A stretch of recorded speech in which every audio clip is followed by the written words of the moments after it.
तो Indian premier league, the greatest festival in India, is underway, and so is the money-making business.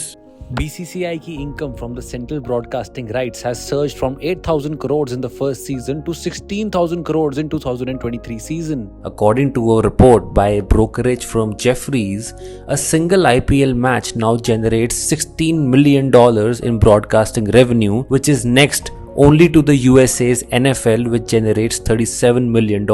But इसके साथ साथ उठती हैं कुछ legal battles, one of which I'm going to discuss with you in this video, so stay tuned. IPL का season आ गया है जी। अब इस गेम में इतना फ्रॉड है तो ये सोचो इसके इर्द गिर्द कितना फ्रॉड होगा। वाईकॉम 18 आईपीएल का एक्सक्लूसिव डिजिटल मीडिया पार्टनर है। अब वाईकॉम ने देखा कि इसके अलावा भी 8-10 और फ्रॉड वेबसाइट्स ने आईपीएल की ब्रॉडकास्टिंग कर दी शुरू। अब भाई साहब जाहिर सी बात है, कहां आईपीएल का ब्रॉडकास्टिंग रेवेन्यू वाईकॉम को आना था, अब 8-10 फ्रॉड वेबसाइट्स मिलके खा रहे हैं। अब वाईकॉम ने इन कुछ आइडेंटिफाइड वेबसाइट्स के खिलाफ दिल्ली हाईकोर्ट में कर दिया केस फाइल और एक डायनेमिक इंजंक्शन की मांग की है। मतलब कि सिर्फ ये आइडेंटिफाइड वेबसाइट्स ही नहीं बल्कि इनसे मिलती जुलती कुछ और मिरर वेबसाइट्स के खिलाफ भी इंजंक्शन मिल पाए। एक मिनट, इंजंक्शन तो सुना था, ये डायनेमिक इंजंक्शन क्या होता है? नहीं पता ना, मैं बताता हूँ। इंजंक्शन हम कोर्ट से जनरली लेते हैं किसी पर्टिकुलर इंडिविजुअल या फिर एंटिटी के अगेंस्ट।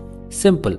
अब ऑनलाइन वर्ल्ड में क्या होता है कि अगर आप किसी सिंगल वेबसाइट के अगेंस्ट कोई इंजंक्शन लेते हो तो मेजर प्रॉब्लम ये आ जाती है कि उन वेबसाइट्स के यूजर्स ऐसी इंजंक्शंस को इजीली सर्कमवेंट करके मिरर वेबसाइट्स बना लेते हैं एक डिफरेंट यूआरएल के साथ। अब आप एक यूआरएल ब्लॉक करोगे तो वो फ्रॉड सर्विस प्रोवाइडर एक मिरर लिंक बना लेगा to access that blocked URL.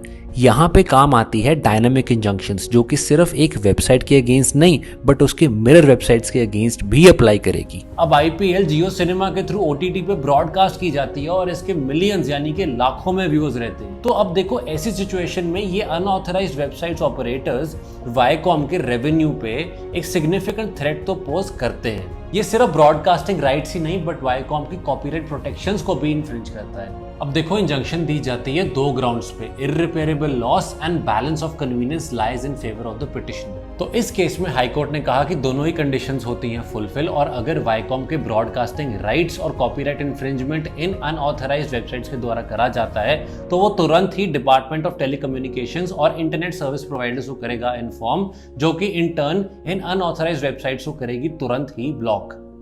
तो वाईकॉम के फेवर में ये ऑर्डर पास करते हुए हाईकोर्ट ने अब इस मैटर को 24 अगस्त 2024 के लिए रख दिया गया है और रेस्पोंडेंट्स का मांगा है इस पर जवाब। देखते हैं आगे क्या होता है। Thank you so much.